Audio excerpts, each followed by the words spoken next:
तो आईसी की बैठक चल रही है पाकिस्तान में और आईसी के विदेश मंत्रियों की बैठक फिलहाल शुरू हो चुकी है।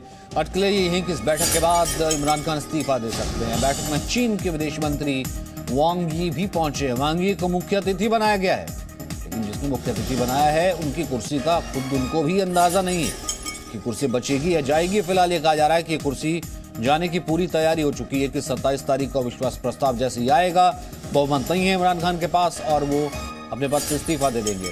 मुख्य अतिथि हैं वांग यी, चीन के विदेश मंत्री। तो पाकिस्तान ने अब चीन को खुश करने के लिए ओआईसी की बैठक अपने मुल्क में रखी और चीन के विदेश मंत्री को बुलाया।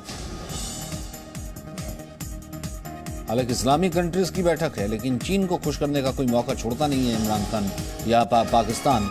तो ओआईसी में मुख्य अतिथि बना दिया चीन के विदेश मंत्री को। विदेश मंत्रियों की बैठक शुरू हो गई है।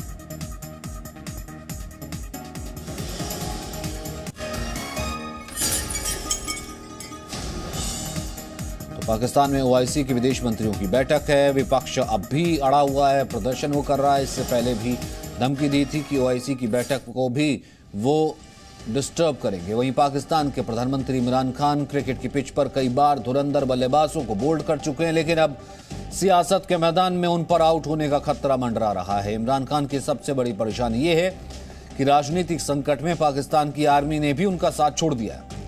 पाकिस्तान के सेना प्रमुख जनरल कमर जावेद बाजवा का संकेत मिलने के बाद ही इमरान की पार्टी के सांसदों ने बगावत की और खबर ये आ रही कि जनरल बाजवा ने इमरान खान को मदद के बजाय सलाह दी है। तो क्या इमरान के गेम ओवर की उल्टी गिनती शुरू हो गई है?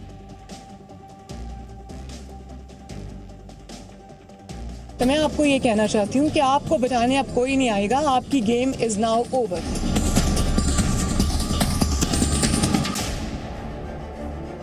इमरान का गेम ओवर। ये 3 चूहे निकले हैं मेरा शिकार करने के लिए और इंशाल्लाह इनका शिकार होगा जल्दी। पाकिस्तान के विपक्षी दलों ने इमरान खान सरकार के तख्ता पलट की तैयारी तो पहले ही कर ली थी और अब उसकी तारीख भी तय हो चुकी है। एक तरफ विपक्ष इमरान का गेम ओवर करने पर तुला हुआ है, तो दूसरी तरफ फौज ने भी इमरान की कुर्सी छीनने की पूरी तैयारी कर ली है, क्योंकि इमरान अपने ही एक फैसले में फंसते हुए नजर आ रहे हैं। पाकिस्तान के आर्मी चीफ कमर बाजवा ने साल 2021 में आईएसआई चीफ फैज हमीद को पद से हटा दिया था। जनरल हमीद के हटाने से इमरान नाराज हो गए। दरअसल बाजवा को इमरान और हमीद की नजदीकी पसंद नहीं थी, क्योंकि इमरान के कई फैसलों में आईएसआई चीफ फैज हमीद की दखलंदाजी थी। इसका अंजाम ये हुआ कि बाजवा ने नदीम अंजुम को आईएसआई का नया डीजी बना दिया। बाजवा का ये फैसला इमरान से फौज की दूरी की बड़ी वजह बनी। इमरान खान की कुर्सी को इतिहास की कब्र में पहुंचाने की ये तारीख जैसे जैसे करीब आ रही है, उनकी बेचैनी और बौखलाहट बढ़ती जा रही है। एक दिन पहले इमरान ने अपने समर्थकों को अल्लाह के नाम पर उकसाया था। वो चाहते थे कि उनकी पार्टी पाकिस्तान तहरीक इंसाफ के कार्यकर्ता बागी सांसदों को सबक सिखाने की तैयारी कर लें। कुरान की आयत है अमर बिल मारूफ, हमें हुक्म है अल्लाह का। ये याद रखें, मुसलमानों को हुक्म है कि तुम अच्छाई के साथ खड़े हो और बुराई के खिलाफ खड़े हो। जब अब वो सबके सामने ये बुराई देखते हैं, ये अल्लाह ने कुरान में हमें हुक्म दिया हुआ है।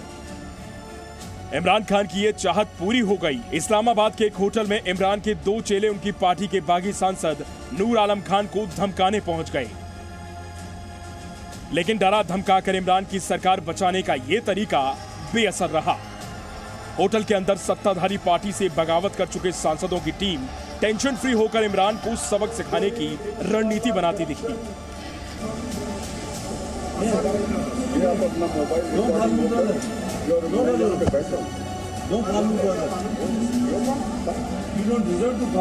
पाकिस्तान की मीडिया पर ये तस्वीरें देखने के बाद इमरान धमकी की नई डोज लेकर सामने आए।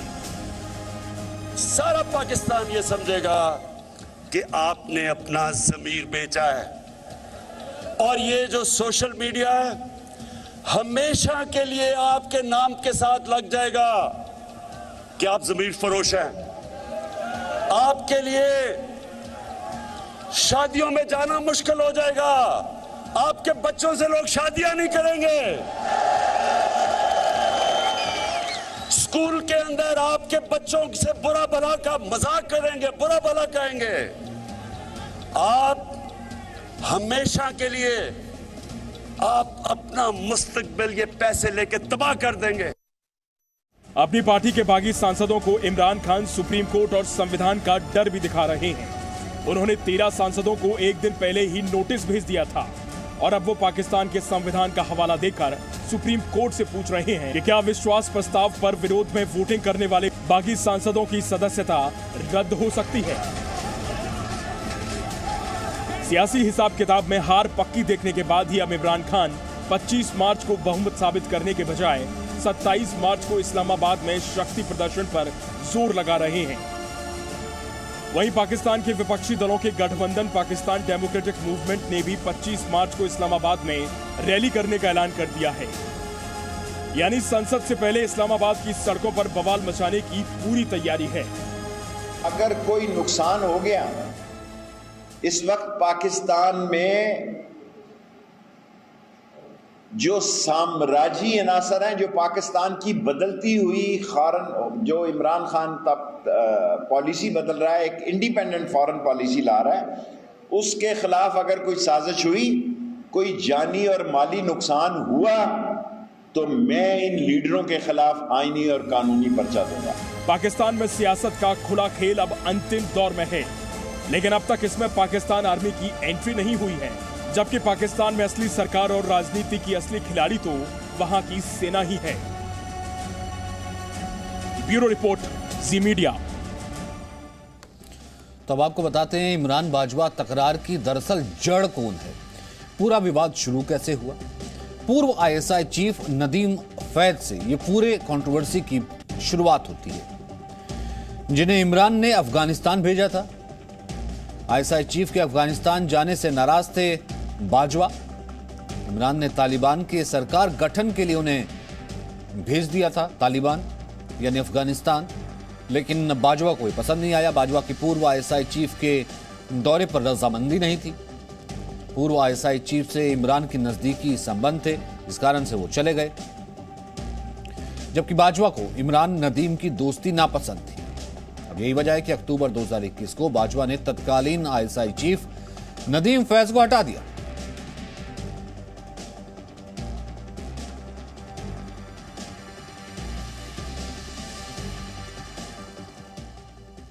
तो अब आप ये जो आवाज़ें दे रहे हैं, ये आपकी आवाज़ें नहीं हैं, ये चीखें हैं कि मुझे बचा लो, मुझे बचा लो। तो मैं आपको ये कहना चाहती हूँ कि आपको बचाने अब कोई नहीं आएगा, आपकी गेम इज़ नाउ ओवर। तो अब आप ये जो आवाज़ें दे रहे हैं, ये आपकी आवाज़ें नहीं हैं, ये चीखें हैं कि मुझे बचा लो, मुझे बचा लो। तो मैं आपको ये कहना चाहती हूँ कि आपको बचाने अब कोई नहीं आएगा, आपकी गेम। जो आपने कल्चर बदतमीज़ी का, बदतहजीबी का पाकिस्तान के अंदर इंट्रोड्यूस कर दिया है, मैं बतौर माँ अपनी पाकिस्तान की माओं से ये गुजारिश करती हूँ कि आजकल जब एक ज़हनी तवाज़न ख़राब शख्स अगर टीवी पर आकर बदतमीज़ी करता है और बदतमीज़ी की तरगीब देता है, तो अपने बच्चों को काइंडली वहाँ से उठा दिया करें कि हम नहीं चाहते कि हमारे बच्चों के अंदर ये कल्चर जो है वो सरायत करे। जो आपने कल्चर बदतमीज़ी का, बदतहजीबी का पाकिस्तान के अंदर इंट्रोड्यूस कर दिया है, मैं बतौर माँ अपनी पाकिस्तान की माओं से ये गुजारिश करती हूँ कि आजकल जब एक ज़हनी तवाज़न ख़राब शख्स अगर टीवी पर आकर बदतमीज़ी करता है और बदतमीज़ी की तरगीब देता है, तो अपने बच्चों को काइंडली वहाँ से उठा दिया करें कि हम नहीं चाहते कि हमारे बच्चों के अंदर ये कल्चर जो है वो सरायत करे। तो मोदी की भी तारीफ कर चुके हैं, भारत की भी तारीफ कर चुके हैं। कैसे भारत की फॉरेन पॉलिसी की मोदी की तारीफ की थी इमरान खान ने, वो भी सुनते हैं। मेरे मुल्क की फॉरेन पॉलिसी मेरे लोगों की बेहतरी में हो। साथ वाला हमारा मुल्क है हिंदुस्तान। मैं आज हिंदुस्तान को दाद देता हूं, इन्होंने हमेशा आजाद फॉरेन पॉलिसी रखी। आज हिंदुस्तान उनके साथ मिला हुआ, उनका अलायंस है। क्वाड के अंदर अमेरिका का अलायंस की हुई है और अपने आप को वो कहता है मैं न्यूट्रल हूं। रूस से तेल मंगवा रहा है जबकि सैंक्शंस लगी हुई हैं, क्योंकि हिंदुस्तान की पॉलिसी अपने लोगों की बेहतरी के लिए है। वहीं इस बीच पाकिस्तान में लगातार माइनॉरिटीज पर जुल्म लगातार जारी है। पाकिस्तान में हिंदू लड़की की हत्या, अपहरण में नाकाम रहने पर उसकी हत्या कर दी गई। बीच सड़क पर लड़की की गोली मारकर हत्या कर दी गई। एक के बाद एक माइनॉरिटीज पर निशाना, पाकिस्तान में अक़लियत पर निशाना किस तरीके से पाकिस्तान में साता रहा है वहां पर, और पाकिस्तान में किस तरीके से माइनॉरिटीज को लगातार निशाने पर रखते रहे हैं वहां के लोग, ये एक बार फिर से सामने आया है। हिंदू लड़की का नाम पूजा ओत था। पाकिस्तान के सिंध का ये मामला है।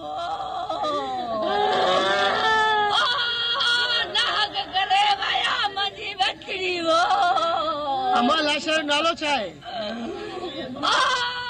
बड़वा मिस्त्री आवो जुल्मकार वो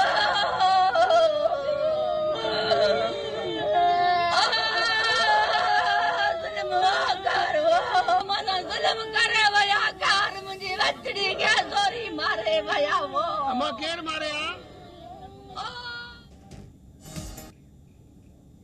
मानवाधिकारों की बात करने वालों को कम से कम ये तस्वीर नहीं नजर आती कि पाकिस्तान में जो पाकिस्तान की तारीफ करते हैं कि पाकिस्तान में हो क्या रहा या होता क्या रहा है। अपहरण में नाकाम रहा तो फिर हत्या कर दी, बीच सड़क पर लड़की को गोली मार दी। हिंदू लड़की थी, वहां पर लड़कियां सुरक्षित नहीं हैं, हिंदू लड़कियां सुरक्षित नहीं हैं। हिंदू लड़की का नाम पूजा ओत था। पहले अपहरण की कोशिश की गई, सिंध का यह पूरा मामला है, लेकिन अपहरण में नाकाम हुआ तो गोली मारती बीच सड़क पर।